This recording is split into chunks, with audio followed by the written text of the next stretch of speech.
you all. My presentation will be a bit different from previous ones, but hopefully you won't be bothered by it. It's always unfortunate to use a metaphor from a room of one's own, because whenever someone quotes Virginia Woolf, it seems that they didn't read her. She's one of those authors that everyone quotes, but no one really reads. So sorry if I'm being a cliche here, and sorry if I'm going to start with Shakespeare's sisters as a metaphor. Later on, maybe you will understand why I decided to do so.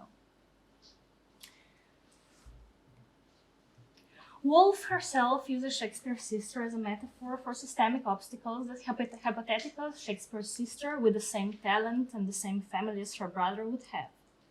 I would like to contextualize these obstacles in the cases of women that more or less belong to Woolf's generation, or one or two after or one previous, so women that were born between 1870s and 1920s. My main focus in the past years were women in the afterwar transition, especially intellectuals, and what I tried to develop is the idea of intellectual labor as labor and not as a status. So whenever we talk about intellectuals, we tend to always talk about their achievements, but we often forget about the work, about the working conditions and about general conditions that they had in life. So in general, I will try to speak about these conditions a little bit today.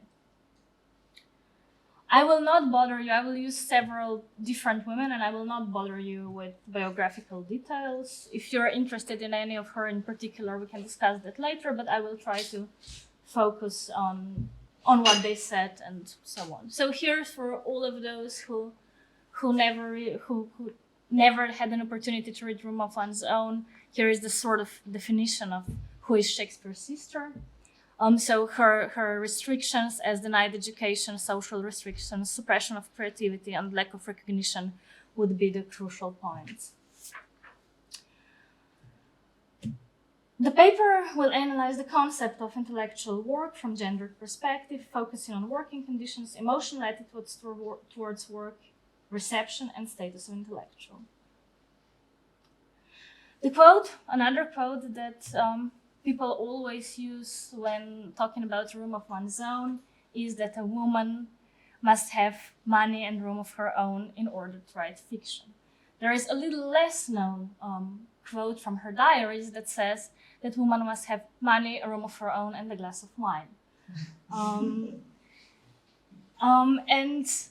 And this is, of course, the well-known concept, but what is very interesting here is that if we think of Jane Austen, for example, Woolf also informs the reader how Jane Austen never had her own room. She wrote in shared living room and was, whenever anyone entered, busy with hiding her manuscript of Pride and Prejudice.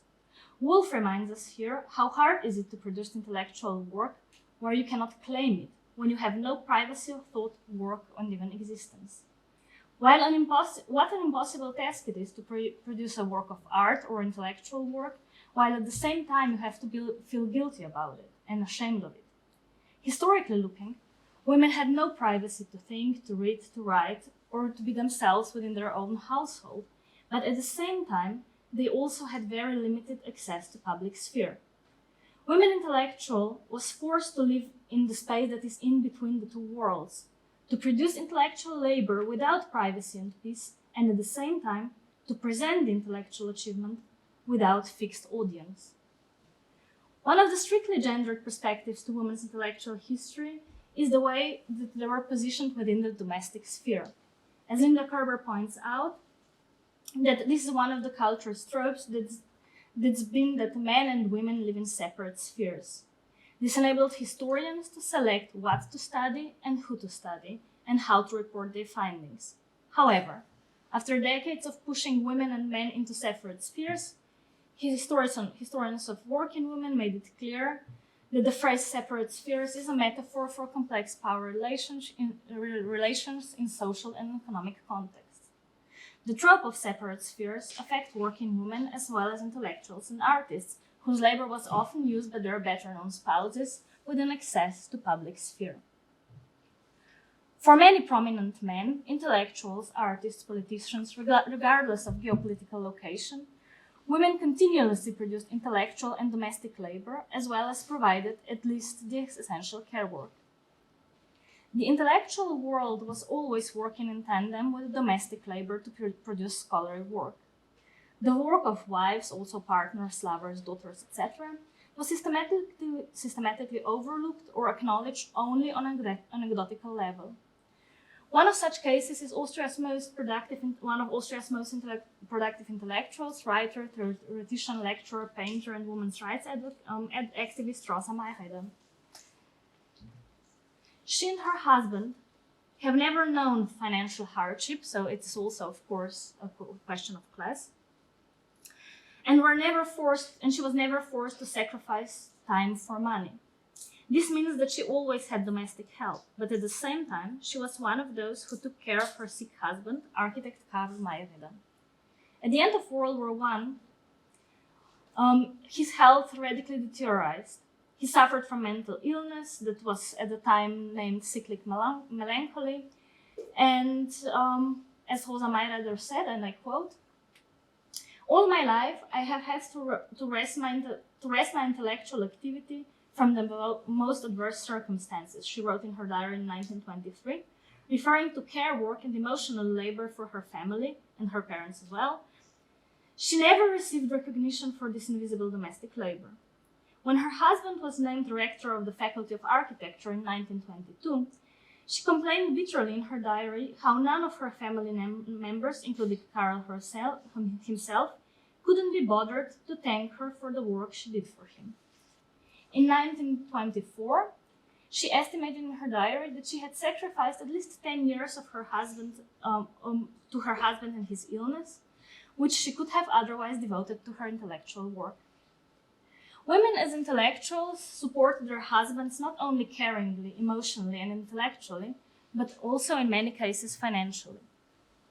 Such is the case of Anica Lokar, whose husband Dragutin Gustincic was one of the crucial Yugoslav communist activists after World War I. To be an activist of an illegal communist party meant that the whole family was involved in this activism. Division between the personal and the political became meaningless. In the case of revolutionary activity of Dragutin Gustincic, his wife Anica Lokar had to agree to a lifestyle dictated by that activity. It was up to her to take care of her husband's and family's economic survival, and she also had to agree to life in very bad conditions of deprivation, fear, and frequent displacement. Many women in the interwar period agreed to such role because they themselves also followed communist beliefs, yet their work, their maintenance of their husband and the family, was never seen in historiography as revolutionary work. There is no revolution without women's labor, without hidden women's labor. According to Maria Todorova, many socialist women became socialist wives rather than socialist wives becoming socialists. Anica Lokar described her life in Moscow, where they moved in the early 30s, with her husband, as extremely tiring. Her commute from work was long, and there were endless queues in the shops. Lokar worked long hours as a translator and a censor, and then took care of the children herself. When the whole family went to bed, she started rewriting and editing her husband's communist manuscripts. Her husband dedicated his life entirely to revolutionary work. Once, when she was, for example, when her child was sick, she went out of Moscow with him for a month. And after, when she returned back to Moscow, she realized that her husband didn't change sheets in their bedroom for a month. And she wrote, of course he couldn't change sheets. He was so dedicated into revolution. All he could do is think of revolution. And of course, if you think so much about the revolution, you cannot change the sheets. Whereas her, she could think of revolution and change the sheets at the same time. But that was not the only way that she sacrificed herself. She was born into sort of being Shakespeare's sister, literally. Her brother, Danilo Lokar, is quite well-known writer, and he was also a doctor, and she wrote to him in a letter in the 50s, and the quote is here: "I did the work of 4 or 5 people. You mustn't forget that you got a higher education from home, which I had to give up to the expense of my brothers. That I had to hurry after the war if I didn't want to be run over by people who were much more rested and educated than I was. But this is a matter of social affairs that you, a psychologist, have no idea about. Just like Anica Lokar, the Austrian writer, translator, journalist, and secret agent Gustierko Stridsberg traveled to Soviet Union in the early 30s. She had several reasons for her dangerous expedition. She traveled as a journalist in order to report from Moscow for VNS newspapers. She traveled as a lover of Yugoslav communist and activist William Horvaj, whom he met in Vienna, and last but not least, she traveled for her beliefs, since she at the time still believed in communism and believed that the communism could make the world a better place. Soon after she came to Moscow, she realized that she had no time for writing her articles because Horvaj, her lover, burdened her with party work on a daily basis and then also expected her to spend evenings with him. As she had to do more and more of invisible political work for the party, her income also dried up as she did not have enough time to make a decent living with her writing for Viennese newspapers. Not only did she sacrifice her intellectual work for hidden political work, she later also lost her lover that was killed in Stalinist purges, and also her faith in communism. And the next stop on our journey is the gender perception of intellectual work. Bernice A. Carroll famously defines the politics of originality as a concept used to justify and rationalize a class system based upon claims of property in ideas. According to Carroll, the concept of originality is just a class system of intellect that has a long tradition of its exclusion of women from intellectual history. Just like separate spheres or individuality or the concept of genius, originality is also a trope, a concept of empty substance that fails to acknowledge that ideas always emerge from previous ideas. It is also wrong to conclude that originality or genius or intellect or talent, however you want to call it, in itself brings recognition. Moreover, even when women reach an audience with their intellectual work, their work is often labeled as trivial, and so is their audience. This is the obvious example in cases of women travelers and authors of travelogues who held large and well-attended public lectures or sold out several editions of their books.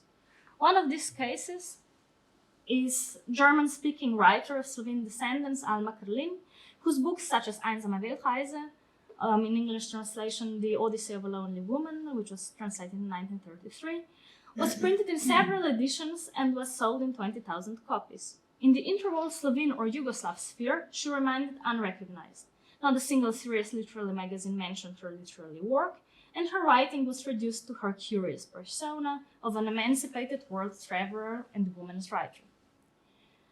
As we can understand today, she was on many levels non-binary, certainly in the sense of language, culture, and gender. Some of her writings were extraordinary, and she most definitely lived a very dangerous life. However, none of this was enough for her to gain the status of an intellectual. And similar goes for Austrian writer and world traveler Alice Schale, whose lectures about the Sonnenfront had more than 40,000 visitors in 20 German towns. Schale broke through the glass ceilings in several areas, as a war correspondent, as a world traveler, and as a woman who supported herself all her life with her own intellectual work. And this brings us to the most conflicted and gendered part of the concept of intellectual labor. Namely, not everyone who produces intellectual work is believed to be an intellectual. There is no definite concept of the intellectual. The term itself is vague, and in the first half of the 20th century it was used in various cases, all of which have one big thing in common. They excluded women, not necessarily by definition, but by the possibility to achieve this definition. And the same goes for other marginalized groups. Marking women's intellectual achievements as unoriginal or even trivial is just one of the ways to dismiss women's intellectual work. Croatian writer Marija Jurić-Zagorka is even today often named, I quote, a mother of Croatian trivial novels. In 1947, she wrote an autobiographical text with the title What is My Fault? Što je moja krivnja, in which she analyzes the reception of her literary works. She makes it clear that she sees her own triviality on one hand as necessary and on the other hand as political. It was necessary because as a woman of the 19th century, she decided to support herself by her intellectual work. Although she worked as a journalist, she was paid significantly less than her male journalist colleagues, and in order to survive, she had to write books from which she could earn money. And her triviality was also political because she saw her novels because she saw her novels as the only possible way to distract simple Croatian folks, especially women, from Germanization and from reading German trash novels. She wrote in her novels for the people and for the nation, and this seemed more important to her than dimensions of her own artistic expression. Literature written by women was trivialized for several generations after Marija Jurić-Zagorka. Such examples are, for instance, the novels of Italian writer Elsa Morante. In an interview with Peg Boyers, Natalia Ginsburg was remembering how loss of Morante, who was a very good friend of her, and how this makes her sad and how she was the greatest writer of our time. But she emphasized that, and I quote, while she had a great success, she was also rejected by a number of people that despised her work, believing to be designed for consumption. No matter how complex literature written by women is, reception often tends to mistake accessibility with banality, especially if majority of readers or consumers are women or other marginalized groups. The same goes, for example, for Elena Ferrante or whichever contemporary author. Talking about triviality, we can trace this idea back to Woolf, where she highlights the disparity in values assigned to different aspects of life by society, particularly in terms of gender. She points out that traditionally, masculine activities like football and sports are often considered important and given more significance, while feminine pursuits like fashion and shopping are often dismissed as trivial.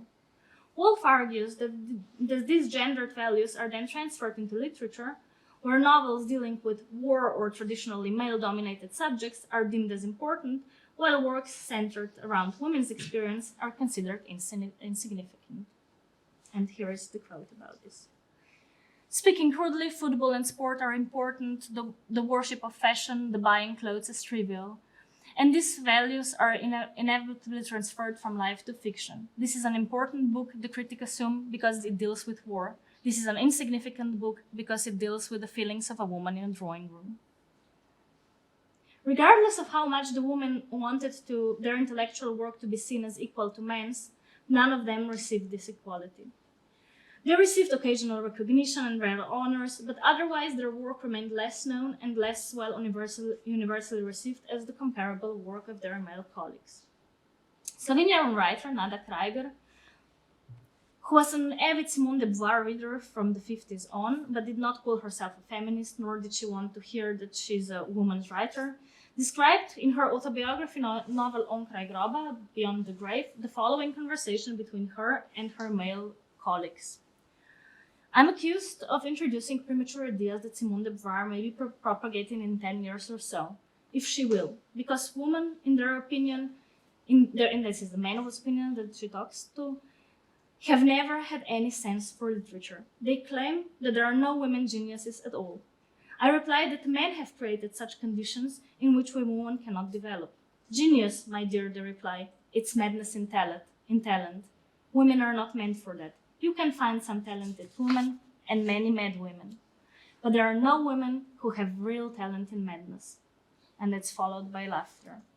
And this brings me to a piece of popular culture that those of you who watch Succession may come across, which is, again, 3 episodes ago, we see that a man who is acting like a genius or is acting out is perceived to be a mysterious genius, something that women cannot really achieve. She can be either crazy or smart, maybe if she's lucky, but to be a mysterious genius or a complex genius, that's very hard to achieve. So, to sum up, Woolf did not question the concept of genius, as I do, but she firmly believed in it. However, she was also aware of her own financial and class privilege that enabled her to do the intellectual work. Because of her aunt's inheritance, she could devote herself to writing. Before that, she had to do occasional jobs that frustrated her and made her unwell. And this is another thing that she had in common with all the women mentioned in today's presentation, except of Rosa Mayreda. Not a single one of them could entirely devote herself to intellectual or artistic work. They worked as underpaid teachers, editors, translators, secretaries, bureaucrats, and journalists, while they also did the vast majority of domestic and care work. Many of them were underpaid, overworked, and rarely recognized. But however, they saw their intellectual work as vocation. And this is another, and I think the most complex topic about intellectual work that hopefully we will address at some other time. Thanks.